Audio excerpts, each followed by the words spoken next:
bandiraɓe musidɓe tedduɓe on calminama on juurama on beltanama tigui e garal mon accugol yitteji mon garɗon kawriɗon ɗo hande cœur de ville Kaolack ina hawriti hande e balɗe 27 e lewru mai hitande 2023 hande noon woni ñalade nde ganduɗa ko hande mbaɗeten ensemble général fédération men Batu Ɓamtare. oɗon gandi fédération Batu Ɓamtare ɗiɗo lebbi jawtuɗi yimɓe foof kawritinoɓe mbi ɓe jiiɗi hawrindin pelle ɗe mbaɗa fédération ɗum noon ina yewtama ko juuti Allah waɗi covid 19 ari wiya joni noon caggal nde covid 19 ari te waɗi mbaɗɓe engagé gam rentude fédération he nden mbaɗen bureau provisoire on darnano hitande 2021 ɗo e Kaolack ardornoma noon ko ceerno Abdoulaye Ba mboni jooɗi ɓeɗo foof ɓe kawritino en ceerno Samba Ba en ceerno Bachir en e woɗɓe ɓe ganduɗa ɓe tawtaranoma Allah waɗi pelle 6 mbaɗi intégré fédération he ha joni kamen ɓe hen hande noon wiyama noon hande oɗon bureau mo ganduɗa ko kambo jolino guila ngol mbo jogui golle ɗe hande mbo waɗata démissionné inchallah kesɗintinen bureau kesso Poul ko adi foof noon heɗen calmina foofen heɗen bismo foofen kala fedde garde ɗo nde ganduɗa nde jeeya e Batu Ɓamtare nde bismama e kala nde fedde garde ɗo aussi nde jeeyaka e Batu Ɓamtare aussi ɓe bismama saabu hande ko pulagu foof nodda ɗo hande eɓe beltanama ɗen calmina président e dendagal bureau mo ganduɗa kamen gonɗo ɗo ko idi foof joni inchallah ma en mbat duwa o noon kambo uddita jetayo sen paari noon totten omo ganduɗa ko kam woni président o salmina dendagal ngal ɓe ɗo o bismoɓe si ɗum paari noon ligguey o fuɗɗo totten ɓeɓe ganduɗa ko kamen joguino commission o kontu koyno monsieur Abdoulaye Ba secrétaire e mo ganduɗa kam woni Moussa Sow mo ganduɗa ko kam halfinano ngaalu ngu inchallah maɓe gartu hen ko yaaji eko fedde nde liggi ko eko ganduɗa ko ɗum hawrindeno inchallah maɓe laɓɓinen ha en laaɓa tawa pelle ɗe ganduɗa ɓe keeɓino nanno haalis mumen ɓe ganda haalis o hoɗo mo naati ɗum ne ina dañi importance inchallah yeeso kamenne ma en tottuɓe konngol ɓe gara hen no ɓuuri yadiru ɓe laɓɓinana en ha laaɓa ɗum noon si paari bureau o waɗa démissionné après noon daren no kesɗintinɗen bureau kesso ko ɗum noon ko idato foof en mbaɗat élection mo ganduɗa ko ɓe ganduɗa kamɓe mbiyete commission o compte e commission ji goɗɗi ɗi waɗi waɗi commission ngaji ɗi ganduɗa ko poɗɗi hande waɗe e nder fedde Batu Ɓamtare oɗon gandi fedde nde danaka ko yimɓe seeɗa gondo hen kono hande fedde nde mande yajne ha commission ngaji goɗɗi ɗi ganduɗa ɗi mbawa darno pulagu ngu e gueɗe kewɗe ɗin foof mbaɗete hande créé e ɓeɓe ganduɗa aussi kamen jogoto ngaalu ngu ɓeɓe ganduɗa kamen mbatta ɓe supervisé ɗum ɗon foof ma darne hande inchallah e ɗum noon si paari mbaɗen installation bureau kesso o eɓe équipe o mo ganduɗa ko kamen ɗoftata golle ɗe inchallah ɗum ɗon ko yesso seeɗa wonata e ɗum noon si paari ma en mbat jewte ɗe ganduɗa ko faati e Batu Ɓamtare kono eko faati e caɗele ɗe ganduɗa fulɓeɓe ɓe daari te fedde nde wawata hen daro ha ina yuɓɓa ɗum ɗon ne mbawen gar hen si ɗum noon paari noon tawat tisubar yoni juulen tisubar kucciten e gueɗe mbahenɓe ɓe ko ɗum woni programme o ko adi foof noon en mbaɗat duwaji ɗi e ceerno Bachir Ba mbiɗa andi ko gueɗe moon en mbaɗat duwaji ɗi mi andi homo totteteno duwo ceerno Samba walla acca bisimilla joni en tottat ceerno Samba Ba Karang o waɗana en duwaji inchallah puɗɗoɗen calmina ceerno Abdourahmane Sow mbo Saare Dialel kam ne o yettima ɗo joni ɗum mbiya bisimilla mum ceerno bisimilla ma bisimillahi janggen fatiha e alam nasara laabi tati e latif laabi jeenayyi en yoɗen Allah puɗɗoɗen bisimillahi rahmani rahim jottinini alhamdulillahi rabbil alamin kala ko waɗa hen Allah waɗa hen barke nawra ɗum yeeso bisimillah alhamdulillahi rabbil alamin subhana rabbika rabbil izzati amma yasifuna salamun alal mursalin walhamdulillahi rabbil alamin allahuma amin en jarni ɗum ko jagui ceerno Samba Ba to Karang en beltanima ɗum tigui joni noon en tottat konngol omo ganduɗa kam heɗen mbawi ardino bureau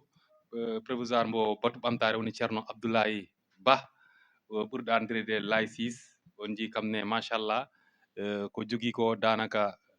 hoɗon gandi koye covid 19 ene hawrite covid 19 activité ji kewɗi a wawata ɗen wat kono waɗi ko ganduɗa ko ɓe mbaɗi in ɗum noon mi andi yes seeɗa maawo yimɓe ɓe ngartu heen ko wayno ceeɗe ngannduɗaa sukaa e mumen ɓe dañaano kayitaaji jibinande ɗum ɗon fof waɗi ko ɓe mbaɗnoo heen e commune aji keewɗi ɗi ngannduɗaa ɗi cuɓanooma ɓe mballa haa ɓe mbaawi dañ kayit jibinande ngam jangde nde waasa dañ caɗeele e ɗum noon ɓe ndilli aussi e baŋngal social ɗum ɗon fof mino anndi commission o ɓe ngar heen sabu ɗum ɗon kamen ɓuri wat placé o pour waawde haalde ɗum e jooni noon en tottat ɗum kam Abdoulaye Ba o bismo hoɓɓe ɓe kam noon Dakar o jooɗii kono noon ko ɗo jiya wakka nguna wadde nden en tottat ɗum rek kam ne o bismo hoɓɓe ɓe puɗɗen yewto e programme goɗɗo bisimilla ma président. Assalamu aleykum wa rahmatullah. Oɗon calmine oɗon juure musidɓe bandiraɓe fulɓe kawriɓe ɗo hannde he ndu noddandu batu ɓamtaare. En jetti fofen par ce que noddugol noteɗa ɗo ɗo jamanu o tolni wona ko weeɓi.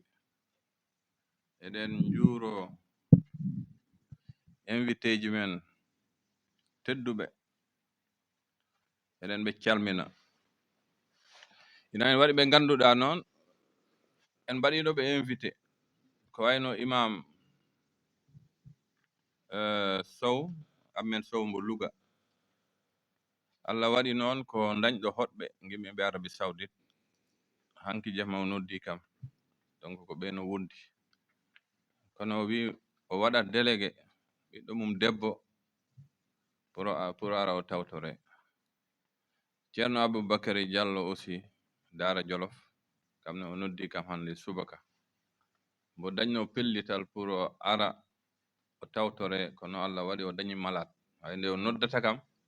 taw koye dispensaire o woni holliri vraiment dal mbo yinno o tawtore noddandu batu ɓamtaare. Docteur Abdou Bane o noddino kam hanki kamne mbo wonɗo e geɗe mum kote Bambey o wino o waɗat feere o ƴeewa no ɓustori o ara. Ɗum noon fof noon sayi minoen haala ɓe won yimɓe ɓe ngannduɗa ko dañɓe darnde yonde e batu ɓamtaare e leñol fulɓe. Joni so ɗum yawti donc en noddiri e batu ɓamtaare. Batu ɓamtaare noon ko miijo walla projet mo ngannduɗa ko sukaaɓe fulɓe jekkitnoyin in rewna he comité de réflexion WhatsApp nde noddira pelle sappo he ko fayi ngarino in woni jewte mbaɗanoɗe e groupe WhatsApp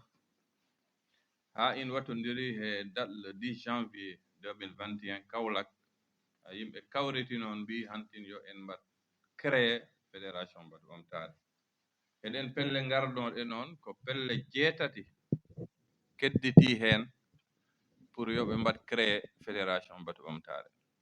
Donc ko he ɗum yimɓe gonɗo bureau provisoire waɗa élire kambo keynormi minoɓe hen salmina ɓe ɓe gondunomi e bureau he et le comité des sages ko kala mo andi en mbaɗi ɗo traversé période kittuɗo woni covid o donc noon koye inde fédération noddirɗen woodi ngarɓe woodi pelle ɗe ngannduɗa ɗe ciwa yotto kono ene waɗi fedde nde ngannduɗa foyre pulaagu hay gooto yiyani ɓe tawa. Donc noon so en kaali fédération ko ɓurno pelle 6 ɗi fof daña ɗo représentant. ɗum waɗi mino accintina yimɓe ɓe hakkil e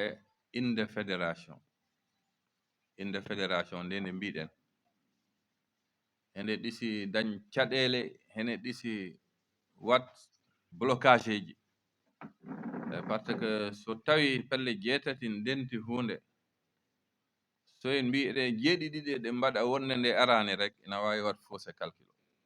ɗum mino yinno yimɓe ɓe gaccita hen hakkil. Donc ko wondo objectif o noon ko hawrindingol pelle caggal nde yimɓe ɓe ƴewtindima pelle ɗe ɗe keewi pelle fulɓe ɗe temo kala mo andi ni ko yaadugol gonen neɗɗo goto woni ko ɓuri e men ɗo ɗo tolniɗen par ce que in yiyama e probléme ANSD o nde fulɓe njaadi ngeti hunde woodi ko dañi donc ɗum ko intérêt men gonen neɗɗo goto ko he ɗum ɗon wona kono noon so en kalotiri gonga ina ɗisi sattu he nder fulɓe gonen gotum donc noon ɗum taki ɓe ngarɓe eɗen ɓe calmina pelle notiɗe ɗe eɗen ɓe calmina eɗen calmina hooreɓe pelle ɗe e nder ɗum noon il faut jokken golle puisque en ɗisi wadde engagé ha pari il faut continuen e mission o mo ngannduɗaa ko on taki gimmiɗen kono mino yinno aussi ɓe ƴewtindo ko moƴƴi fédération o hono in foti waɗire ha ko ngandata mo kala yiyaten hoore mum pour dal mi wasa junnud waxtu o mo yaajani no feewi eɗen jetta fofen donc ngarɓe yo dañnoɓe ɓe enni e argol te ɓe ngarani assalamu aleykum wa rahmatullah sabu sa wi fédération ina wona ko ganduɗa ko neɗɗo goto jiini wona ko Abdoulaye Ba président ina wona ko Abdoulaye Sow secrétaire général ko in fofen ɓeɓe ganduɗa ɓe hen ndendi sabu hande ko pelle jeetati goni hen fedde hen kala de hen dañi gueɗal te fedde hen kala président na toon wawi immo secrétaire na toon wawi immo commissaire au compte na toon wawi immo wadde nden wata yimɓeɓe pokne affaire o ko affaire Abdoulaye Ba walla Abdoulaye Sow walla e goɗɗo e goɗɗo yoɓe jaggune affaire o ko enen foof ndenti in enen foof jewtidi ha en darna mo kala anda mo hen dañi gueɗal te inchallah yessere ɗum ɗon foof ma en ɓuur laaɓ joni noon en tottat konngol ceerno Abdoulaye Sow e ceerno Moussa andi ceerno Abdoulaye no wayno ko jaltuɗo Ousmane Sow gaccon kam hakke Ousmane Sow machallah mo fedde Pinal Saloum simi jumani tottiten konngol kam halfinano ngaalu o caggal calminade mum ina andi ma o artu hen no ɓuuri yajiro yimɓeɓe ɓuura faam ceerno bisimilla en calmini dendagal bandiraɓe e ngarɓe ɓe ɗo he hande Kaolack haydara takani ɓe immosi wona ligganade leñol ngol ligganade lesdi men Sénégal yahrinde yeeso leñol ngol ittude ñabbuli ɗi ganduɗa hoorema eɗi en cukki ko ɓooyi eɗen ɗi donki safru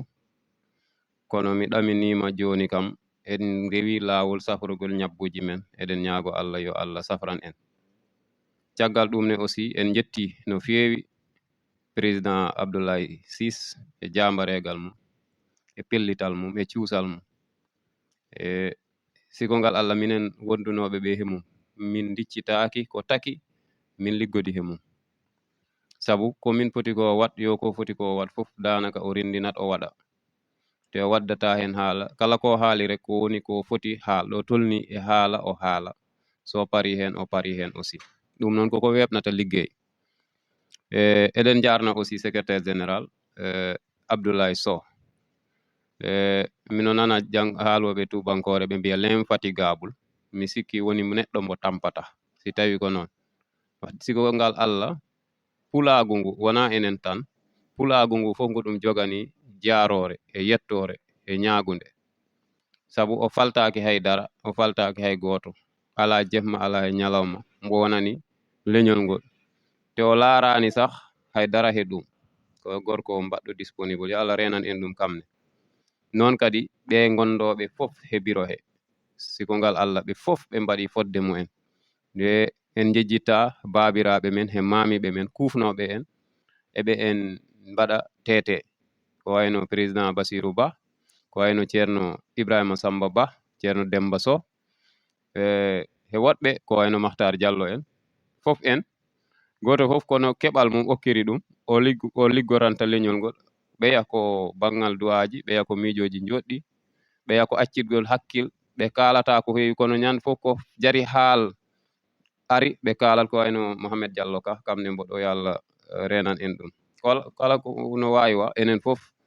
eɗen jarno bandiraɓe fof min mi ara e bilan men financier comme no Eliman haaliri ni ko min Allah nattorno jogogol kees batu ɓamtare eɗen gandi kaalis si wi'ama rek koye risque mawɗo ko aussi koko wondi e caɗele surtout jogogol kaalis dental te kaalis kamin jahdata kamin yakkata neɗɗo na heewi ɗo yakkora ko kaalis yakkani ɗum na heewi ɗo jakrane ko kaalis jakni ɗum nden eɗen jetta Allah subhanahu wa ta'ala nde wi'a batu ɓamtare yimɓe ɓe nde jewti mbino kala fedde jiɗde rentu pour hollirte a renti a fottottir ujunnaje 5 woni 25 000 francs cotisation hitande woni piye ɗe ɓe piyata hitande fof aɗa foti tottir ujunnaje 10 donc nde yimɓe ɓe kawriti ɗo e Kaolack peɗle 6 garnoɗe ɗe wotere hen fof tottirono ujunnaje nde 5 nde cotisation yettine kamɓe fof ɓe cotisino goto e mumen fof ujunnaje 10 kono eɗen mbawi peɗle ɗe goto e mumen fof natnino ujunnaje 15 e nder kees batu ɓamtare kono wona ɗon tan si en ngari mi sikki no wawi lim peɗle ɗe tottirnoɗe daɗɗude he piye ɗe e ballodira e ɓamtare tottirino 25 000 droit d'adhésion et 50 000 cotisation Pinal Saloum 25 000 et 50 000 kamenne ɓamtore fulɓe tottirino ujunnaje 5 e ujunnaje 10 kamɓene fedde ɓamtore fulɓe karan ko ɓamtore fulɓe ko ɗiɗi ndeya ko ɓamtore fulɓe ɓamta international wonde nde ko ɓamtore fulɓe karan kamɓe ɗiɗi fof goto he maɓɓe fof tottirino 15 ujunere woni daɗɗude e cotisation pulargu kadi tottirino ujunnaje 5 e ujunnaje 10 yiɗɓe Ibou Ndiaye Ba ɓenne kadi tottirino ujunnaje 15 yiɗɓe Assane Guiɗo kamɓene ɓe tottirino ujunnaje 15 daɗɗude e cotisation annuel foyre pulagu kamɓene ɓe tottirino ujunnaje 5 kono ɓe kesani tawo tottir cotisation mumen 50 000 annuel o tottiranoɗo hitande nde yawtunde e siftingol bandiraɓe ɓe nde ɓe tottiri bolol gotol cotisation annuel gilangol in waɗaka cotisé saabu taw bureau o si wawan officiel manam bureau officiel si wawa dañ ko bureau provisoire woni ɗo donc cotisation annuel o ko bolol gotol mbo tottira gilangol ha joni wi'aka yo cotisé ɗum taki cotisation ji ɗi mbaɗano kono sa laari ɗum ko tottirano ɗo fof ina foti manam si tawi ko droit d'adhésion o mbo tolninoma e 200 000 francs cotisation o mbo tolninoma 350 000 francs 200 000 plus 350 000 égale 550 000 francs ɗum wondo ko peɗle ɗe jaltini koɓe casano wi'a koɓe potɓe in wat obligatoire ciftoren noon wat fedde wotere nde cotisani 50 000 annuel o nden waɗi yimɓe ɓe ganduɗa koɓe bonne volonté ji nde poɗɗen hawrit Kaolack pour suɓagol bureau provisoire en mbanno noddore mbiɗen kala mbo Allah wawni yo wallit fedde nde e darnude ngul ɗon ñalngu waɗi ɓe ganduɗa ko yimɓe personne individuel tottirnoɓe na waɗi aussi woɗɓe ɓe ganduɗa ko peɗle tottirnoɗe Ali Sala Diallo tottirino 60 000 kam he fedde mum wiyetende ɓamtore fulɓe international président Abdoulaye Ba Laysis tottirino 60 000 francs Abdoulaye Sow secrétaire général kamne o tottirino 25 000 non Abdoulaye Sow kam ko 50 000 o tottirno Amadou Sow daral technologie tottirno 25 000 Amadou Ba Thiawando kam wiyeteno Amadou Ba Zig FM mi anda si o ari mbo jeeya fotɓe ɓeeɗo tew hande on ne tottirino ujunnaje 2 10 000 francs Alhaji Aboubacar Diallo Dara Jolof on ne o wallitiri 50 000 fedde nde on noon yawani ar he fedde he ko ɓooyani no feewi ko on tini batu ɓamtare nde o tini in o tiniri in danaka à travers campagne de sensibilisation mo président Laysis wanno initié pour wadde sensibiliser bandiraɓe men ɓe ɗaɓɓana ɓiɓɓe mumen kayitaji e nden on ɗum ɗon kam nde o tini automatiquement o wat 50 000 francs e caisse batu ɓamtare yoɓe ballitor in he on ɗon campagne de sensibilisation nden kamne o weeɗi fedde nde 50 000 francs fedde pinal salum tottirino 15 000 francs woni jamanu nde wiyete kawral ngal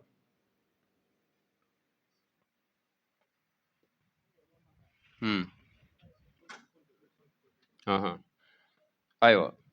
kelifa o yomi continue ɓaleman eyi fedde foyre pulaagu tottirino 10 000 francs nden ɗum ɗo woni participation ji ɗi ngannduɗaa ko volontairement wonaa ko neɗɗo wiyano wat in obligatoirement wiyano mbawɗo fof emo Allah wawni fof yo tottir he baawgal mum he tolnade mum ɗum ɗon noon nde in hawriti in wonino 280 000 francs kono noon he nder ɗum ne waɗi dépense ji jaltunoɗi heen andi publicité ji mbaɗanoma heen nde poɗɗen hawrit animateur men wonko tottano en mina andi après ma en gartu hen sabu nadde en e détail in juutat seeɗa de toute façon 280 000 wonɗo participation ji individuel nden ɗum ɗon sa rentini in haalis gonɗoɗo o he kees he in fof in woni ko 830 000 francs tawa won ko yalti hen noon secrétaire général ma artu hen no ɓuuri yaaj e détail si en ngari he mi yaa e dépense ji walla si en ngari e dépense uji mbaɗaɗi ɗi woni ko mbinomi ko publicité o ko publicité ji ɗiɗi publicité fof ko 10 000 francs in hawri ko 20 000 francs en mbaɗino badge en pewnino badge ji ñana pour ñalngu ngu ɗum ko 7 000 francs in hawruno woni rencontre ɗiɗo mo ngannduɗaa ko 2021 wonɗo déplacement won yimɓe mballitiranoɓe pour waɗgol déplacé wu kamɓe ne fof wona mina andi ɓurani yot innugol inɗe mumen kono dal won hen mbaɗi koɓe mballitirano in fof in hawritno ko 70 000 francs pour déplacement ji mumen e ko way noon impression woni ɗum ɗi kayitaji ɗi jiyoton ko windata ko yaltina ɗi ɗum ne aussi in ƴettino haalis kono ko 4200 francs kamin he photocopie e photographie ɗen way noon bottari ndi ñana ndi wonino 85 000 francs sal o mo gonɗen hannde pour ñalngu men hannde ngu enen mo luyri 75 000 francs won ko totirɗen avance après si en pari en timmintinatin woni dépense uji ɗi fof si jaltinama foti won ko 261 200 francs ɗum ɗon woni dépense mo ngannduɗaa hoorema batu ɓamtare waɗimo dépensé gila ɓe dépari ha joni simi juumi Abdoulaye Sow arat hen walla président sabu kamɓe ne ɓe jogii bilan o he yeeso mumen donc nden si en ƴetti haalis mo batu ɓamtare o dañi mbo fof mo tolni e 830 000 francs 830 000 francs sa itti hen 261 200 heddoto ko 568 800 francs 568 800 francs heddoto kono noon haɗani ɗon wonko yanti hen kadi sabu en mbaɗino erango ɗe balɗe nde jiɗɗen darnude nguɗo ñalngu hannde assemblée générale o yo yimɓe moƴƴuɓe mballu en no balliratno en ni wonnanɓe gonɗon noddago kamen ne ɓe mbaɗi hen no ɓe mbaɗiratno ni si en ƴetti hoorejo Abdoulaye Bah Lay 6 kam o tottiri 50 000 francs pour wallidde ñalngu ngu hannde ha ngu wawa wonno woniri ni noon kadi ballodiral e ɓamtare e ardogol ceerno Basirou Bah kamen ne ɓe tottiri 50 000 francs 55 000 francs Abdoulaye Sow secrétaire général kam ne o weɗiri 15 000 francs pulaagu e ardogol président Yero Samba Diallo eɗen ɗum calmina kamen ne ɓe tottiri 30 000 francs donc ɗum ɗon sa rendinin in hawrata ko 150 000 francs yantoya e oya somme keddinoɗo caggal nde calminɗen hoorejo fedde ceerno Abdoullahi Ba en calmini musidɓe men tedduɓe mbaɗo hen bam men Demba Ba mo ganantuma hoorema yimɓe fof ɓe gandi darde mum e leñol ngol o acci golle mum o ari nden heɗen ɗum mbiya bisimilla baba caggal ɗum heɗen calmina kadi mawnu men koto men ceerno Abdourahmane Sow toon to Latmengue en beltima no feewi e garal mum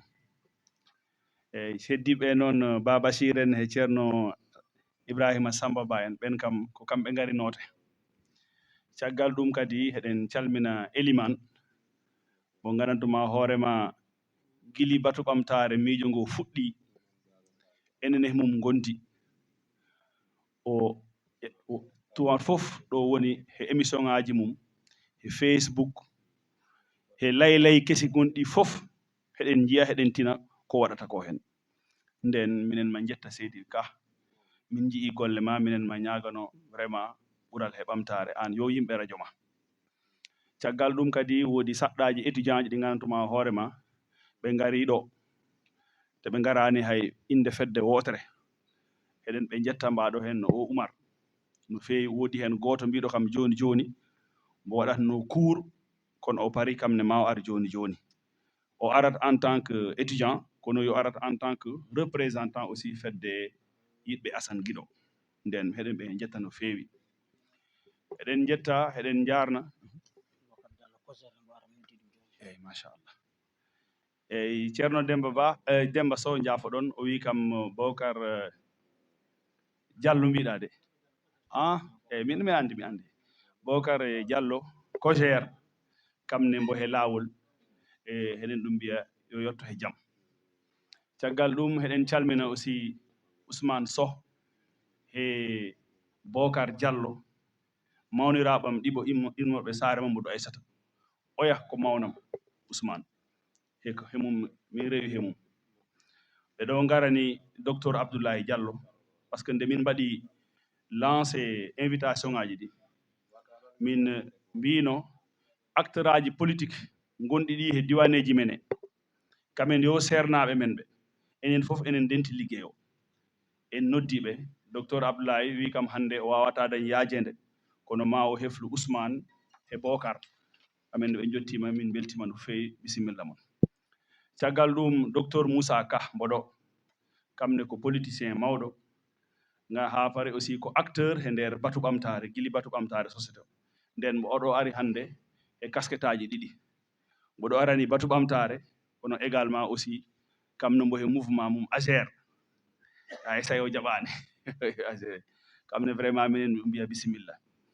e o ko ɓuul sutura e ɓuul sutura eyyi machallah eyyi acca docteur Moussa Ka o yimmoɗa borok bisimilla eyyi caggal ɗum kadi o wi kam joni joni Amadou Sow daral technologie kam ne gorko pullo mo ganduma hoorema ndem cosɗen inde kalaten e miijoji o ari noon sikku joni joni Ousmane Sow haali nde nodda ɗiɗo nodda o waɗi noon ujunnaje mum 5 ha paari o immi o ari en 2021 vraiment nden kamene heɗen ɗum jetta heɗen ɗum jarna e mi continue fa ha e politicien ji he ɓe ganduma hoorema ɓen gara Ahmed Diallo kamne ko ɓiil o jiya ko professeur université kamne mi waɗino ɗum contact o wino kam mo dañi CRD nder UGB kono ma o laar he boyji jaafate mbawɓe ɗum waɗ représenté mi suwaɓe ɗon yi kono so Allah yewtini e jawten noon he hooreɓe pelle he ɓeɓe ganduma hoorema siko ngal Allah mimina ɓe yetta no feewi par ce que nde nodda hoorejo haalin ko pelle 17 on tuma garno en jewti pendant lebbi 6 no hawritno he on boros on tuma mina ara he mum he hooreɓe pelle somi ari kanko hoorejo pello ha en même temps aussi président ɓe garino nde jewte ɗe mbaɗa pendant lebbi 6 pelle 7 kedditi hen ɗen jahanoɗene vraiment haa jooni heɗen ɓe nodda ɓe mbaɗo hen no dental fulɓe ɓe nganndumaa hoorema o ko représentant mumen Eliman Ka mbaɗo hen no fedde larogal ɓenne vraiment haa jooni en mbaɗino ɓe contact pellital pulaagu ɓenne vraiment en noddinoɓe e heddiɓe mi nanngani ɓe hakkille timani kadi kono vraiment kamen heɗen ɓe jetta no feewi heddinoɓe noon mbaɗo hen no ceerno Ibrahima Samba Ba ko ceerno men ko bammen ko jinnaɗo men kono ko gorko pelliɗɗo nde miijo ngo idi yan mbo yaa idiɓe he kamenne fedde ballodiraɗe ɓamtare mbiɓe pelle ɗe yo ɗe ndonti fedde wotere ɓe coya ɗe gonta fedde wotere nden vraiment minen min jetta kam idi ɗum yo waɗe kam kala koɓe jogui ɓe ƴetta hene waɗa eɗen ɗum en jetta heɗen calmina kadi ɓeɓe o ardi mbaɗo hen ceerno Abdoulaye Diawo e dabi men ceerno Mamadou Sow de tawi mi juumani e kame oya kaw men yette Sow on kadi heɗen ɗum calmina Abdoulaye Sow on ko tokaram onne vraiment minen ɗum jettano no feewi caggal ɗum fedde pinal Saloum ɓe gandantuma hoorema guili batu ɓamtare fuɗɗi ɓe he to nder par ce que o Ousmane ko représentant mumen hooreje mumen on tuma ko docteur Elas Sow wonɗo vétérinaire fof ko jaga kam o jeeya tawi mi juumani mbo Thiès on tuma kam wonɗo hen heɗen ɗum jetta heɗen ɗum jaara no feewi hande ko o grand men Oumar Sow mo gandantuma hoorema on tuma kam ne fedde pinal Saloum waɗino hen 15 000 francs heɗen ɗum jetta heɗen ɗum jaara no feewi jawten he fedde pulagu on tuma ko Amat Sow wonɗo hoorejo président wonɗo hoorejo pulagu eɗen ɗum calmina no feewi par ce que mbo jiyano hen nangguɓe ha miijo ngo wawi yawtu nder yilde pulagu ha min mbawi arde min ɗumani nden min ɗum jetta calminoren hoorejo pulagu hande woni Yero Samba Diallo mo gandantuma hoorema kamne ko mbo jiya Patar Liya mbo liggo to aéroport Diasto gorko pullo mo gandantuma hoorema mbo dilla kadi e politique eɗen ɗum ñagano vraiment kamne yo Allah waɗan ɗum hen ɓuural heɗen jetta heɗen jarna kadi oustage Mouhamed Diallo pulagu min kam addi kam toon en 2018 ta mine yeehi correction bac mine waajirawo mum gonduno Kumbal Ousmane miñum astahfirullah miñum min goni waajiɓe ndeke kamne ko waajirawo miñam Oumar Sow Oumar dañi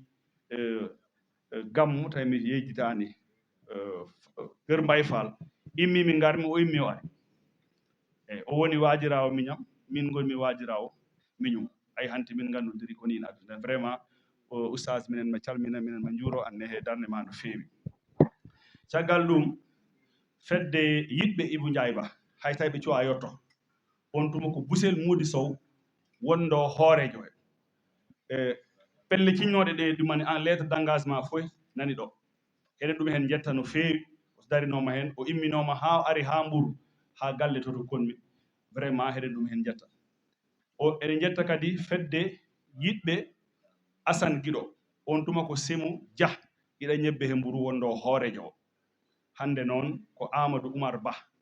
gorko jaalalo on woni hoorejo hande fedde yiɗɓe Ibou Ndiaye Ba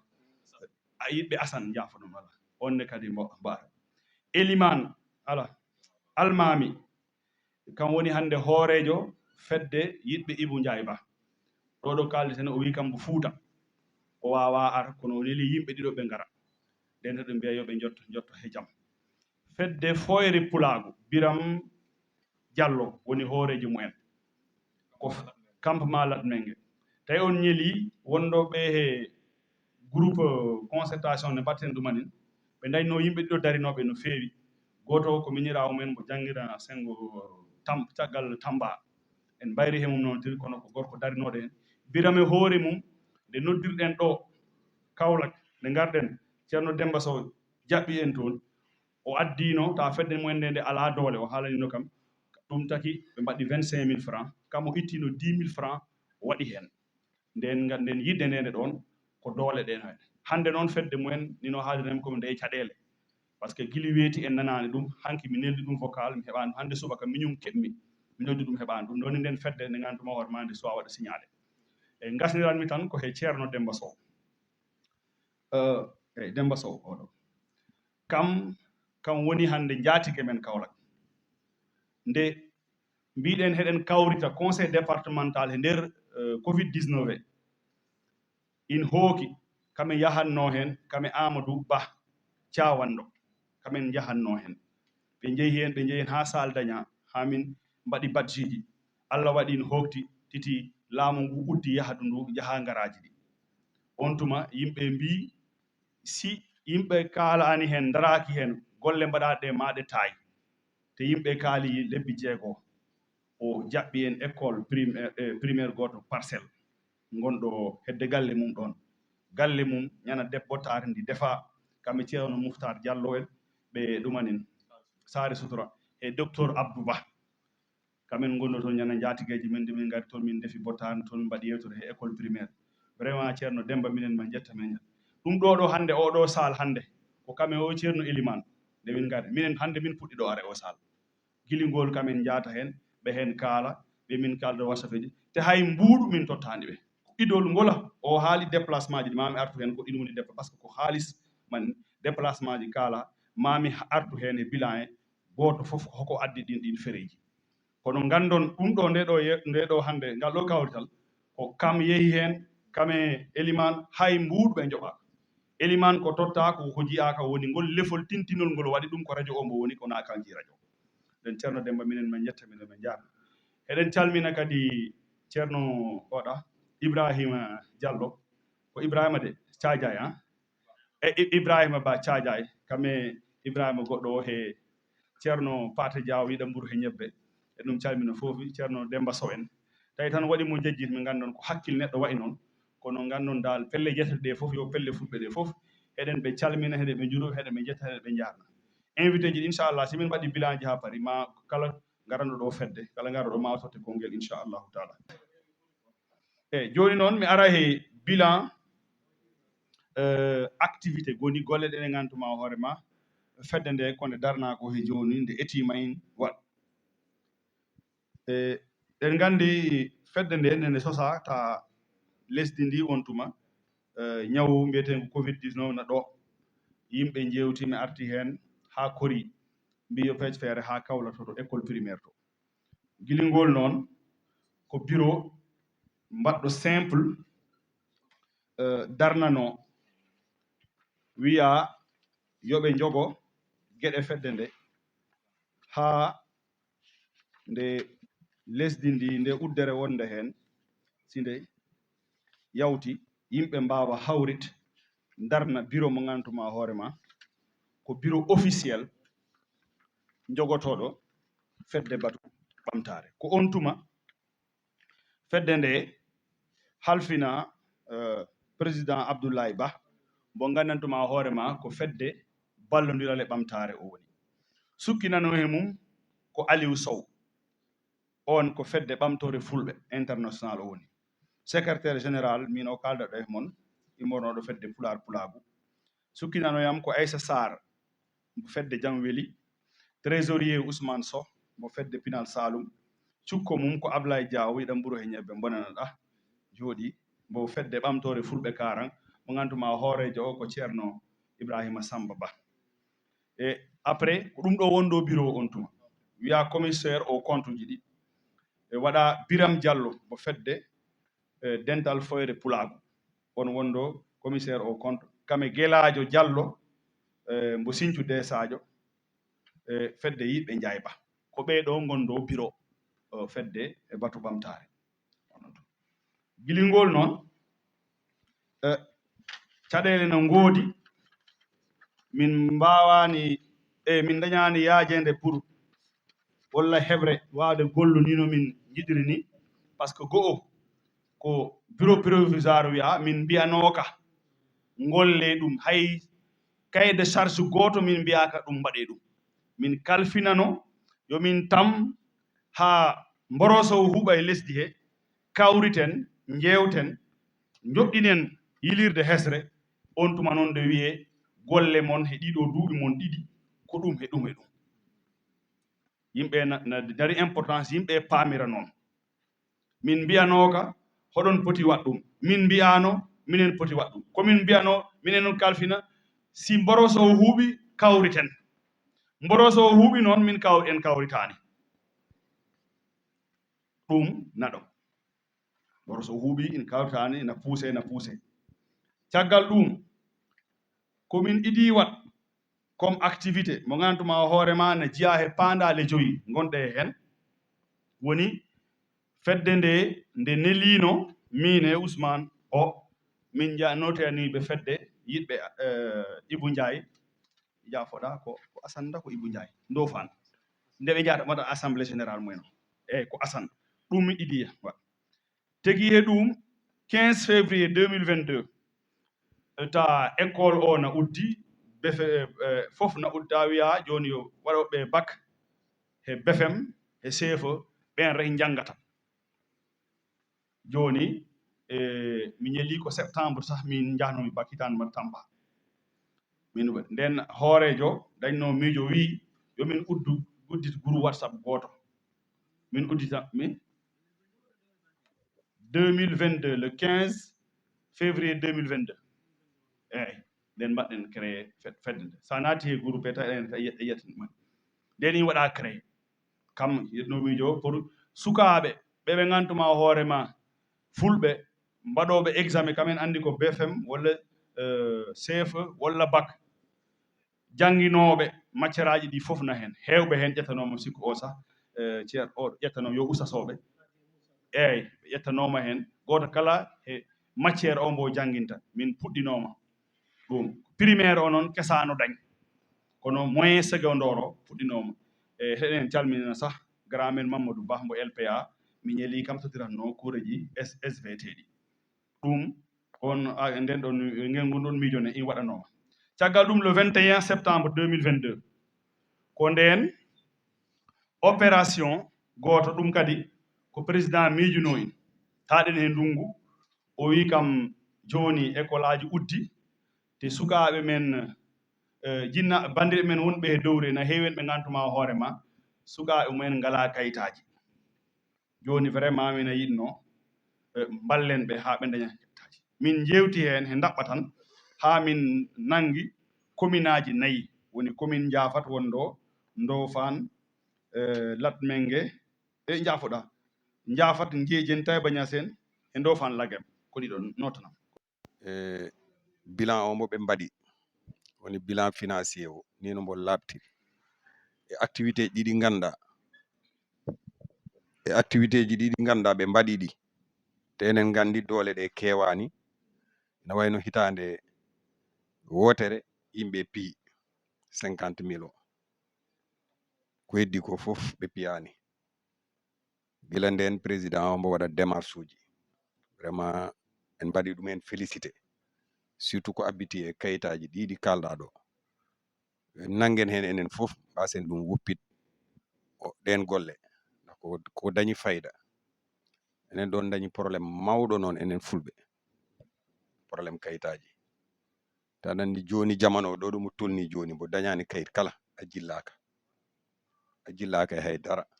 kono ɓuurenen tinno mi yinno wat motion goto ko abbiti e bureau omo poɗɗen ɗo wat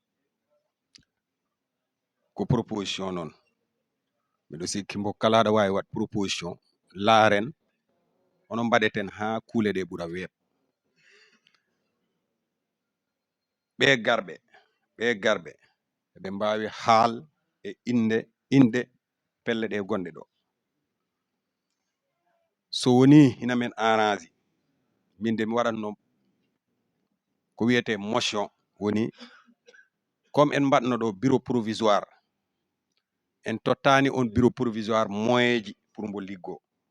en tottanoɓe ko wiyetene cahier de charge mbiyen ɓe ɗum e ɗum e ɗum min paadi e mon ɓeɗo sikki on bureau provisoire par acclamation woni so woni yimɓe eɓen jaadi ɓe poɓɓa ɓe mbiya minon hen jaadi ɓe mballa men ɓe tamta ɓuuren ɓe wallu ko heddino ko walla ko waɗanoka ko in waɗe so woni won commission ji poɗɗi waɗe caggal ndende comité directeur o hayso wonani ɗo par ce que yimɓe foof garani comité directeur o waɗe ha mbo timma comité directeur o suɓo commission ji ɗi enen ɗo noon mbawi haal mbiyen ko commission temps et temps et temps poɗɗen waɗdañ ɗum dal jiɗnomi mbaɗen motion mo mbaɗatmi proposé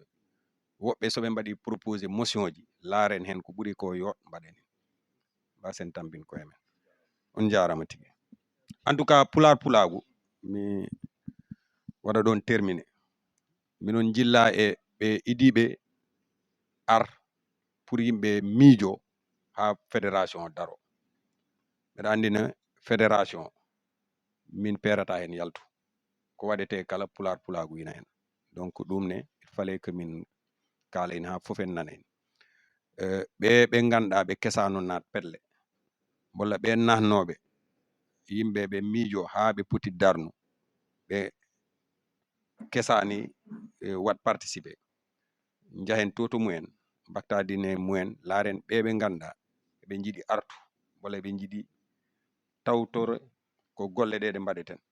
En tout cas continuer en mbaɗa massifi enen jajna ha en yaaja par ce que pelle jeeɗiɗi walla jeetati ina famɗi mbeɗo sikki en ɗo poti waw dañ ko moti pelle nogas walla ko ɓuuri eyyi ɗonne ko golle ɗe ganduɗa bureau o garaɗo yo mbo ɓuuren tinno. Fédération noon wawa dañ doole te pelle ɗe ganduɗa eɗe mbaɗi composé fédération ɗe dañani doole, c'est pas possible. Il faut que ne goppen habitude goto mo ganduɗa ina nder pelle men ɗe mo kala fedde udditande kala naata hen.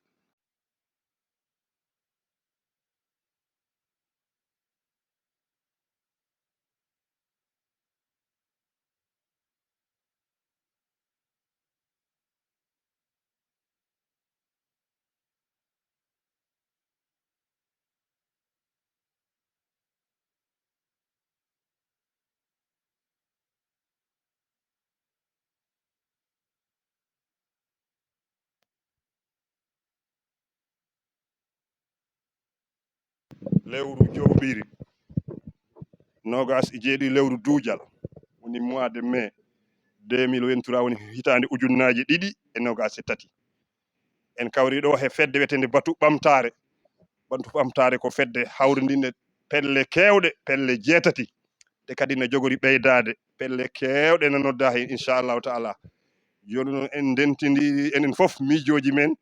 en mbaɗi ko wiyete ko woote woni noddode en noddi en kawriti e tottude keynal ngal ha joni Abdoulaye Ba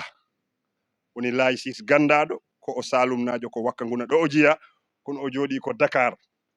toon o jooɗi mi ari hikka ha bureau mum ɗon ɗo cité gorgui machallahu bureau mo ganduɗa sa ari ɗon a anda aɗa ari he pullo kadi a ari he mo ganduɗa ko ganduɗo ko liggoto ko.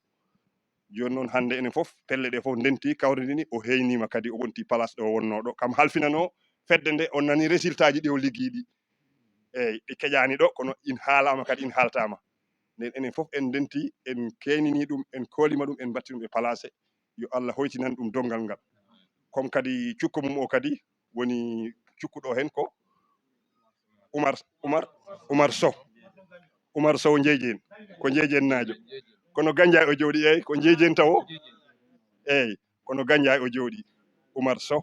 an woni cukko makko caggal Aliou Sow Allah waɗi o arani kam wonno kono kamne o jarnama o duwanama an lomti ɗum hande machallah inane ko miñirawo tan e mawnirawo nden yo Allah hoytinan on dongal ngal caggal ɗum secrétaire général o on ne accama ɗo wonno ɗo hoɗo ɗum Abdoulaye Sow mboye golle he eyyi mboye golle he kamne machallahu ligguey mum yooɗi feewi o wattama ɗo wonno ɗo machallahu cukko mum ko Amadou Ba Saare Canderi de Amadou Ba Saare Canderi mo jangguina ɗo Kaolack ɗo kamwoni cukko Abdoulaye Sow eyyi cukko o ne dañata cukko de eyyi Ali Sala Diallo kam waɗa trésorier o eyyi kalfinaɗo ngaalu caggal Ousmane Sow tottano alhamdulillah kam tigui tottitiri in wona na jabta e junggo mum o wi yo walle goɗɗo lomto ɗum nden noon Ali Sala Diallo lomti e ngaalu he bisimilla yo Allah newnanma hoytinanma dongal ngal cukko mum ko Mouhammadou Hadi Diallo ngaalu ngu tottama Dialluɓe de toon to jeejeɗi kono ko hoolaɓe noon eyyi Sare Bocar Diewo eyyi Sare Bocar Diewo ko ɓiɗɗo ceerno men ceerno Abdoulaye Natou Diallo ɗon ɗo Kaolack Medina Baye bisimilla anne yo Allah hoytinanma dongal ngal koko heddi mo sukki hen nden gasi bureau ko ɗum woni bureau o eyyi on jarama yo Allah moƴƴin yo Allah barkin bi jahi rasul sallallahu alaihi wasallam ceerno Demba Gata Ba an woni mawɗol dental ngal hande comité de sasi waɗama ne hande ka hayen jiyaɗa ko an woni mawɗo minen fof an woni mawɗo amin bisimilla ma Seydi Ba. so tawi ne woodi ɓe ngannduɗaa ina e mumen heewi ɓe mbiya titi ya artu kaynoɗaa équipe keso o ɗum ko ina yettere Allah wona gandal ngal wona dañal il faut mi haala henne min sa yi kama fogat komi joom gando walla pooga komi millionnaire walla multimilliardaire Allah na andi ko engagement rek gonduɓe ko engagement rek engagement noon sa wondi hen woɗɗo ngannduɗaa yimɓe ɓe teganma ɗon donc minon waɗa remercier mino waɗa encouragé bureau o keso o ko dañno ko yawti ko mino ñaago wota en dañ par ce que noon mi yehino a jinmi accu par ce que vraiment so yimɓe jooɗima ƴefti responsabilité mbi yo ɓeɗe poste ɓe liggoo min ko ngandumi hay sa waɗata ya nanete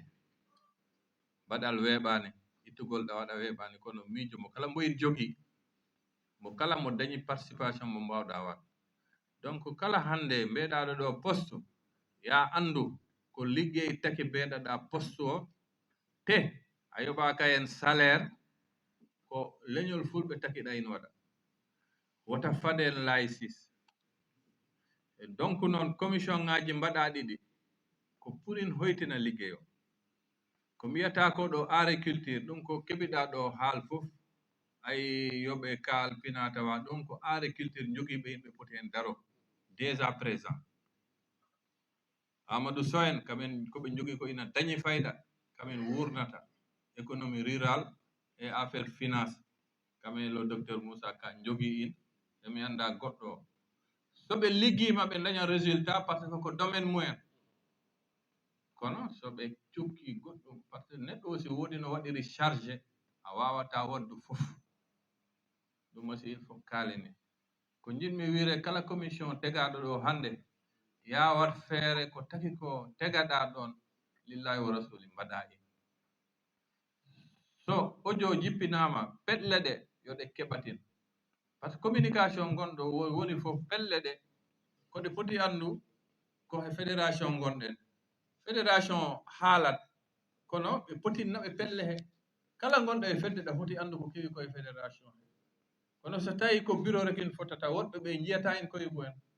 ko ɗum addata manque de communication donc ɗon wotko kalnomi ɗo agriculture mino yiɗi projet o mo kalnomi ɗo joni yoɓe commenceur hen ko foti ko en waɗe yoɓe kaalin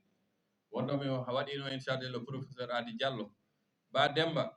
wotko andi he gandal taarih fulɓe e élément ka yoɓe mat feere mbaɗa organisé siko émission o waɗe enregistré gila jooɗi par ce que ko mawni ko andi ko mofte ɗum kam mino hannde mino yiɗi yo won projet mo ngannduɗaa yo en commence sorbo he agriculture si ɗon kam nana onon gonɗo ɓe agriculture eeyi kala ko foti hen waɗe ko hucci he radio min son kalani kam min ala probléme eɗen calmina fof en jettaɓe ɓe Diallo min anndi kam ɓe ñalama ɗo to tolni ɗen haala ka heewi réunion o mo noddan mi noon ko Dakar wonata gannaaw mi ari Kaolack il faut garon Dakar anani bureau mi waɗa toon convoqué Dakar eyyi donc noon mino yiɗi somi noddi on Dakar noto ɗon he keewal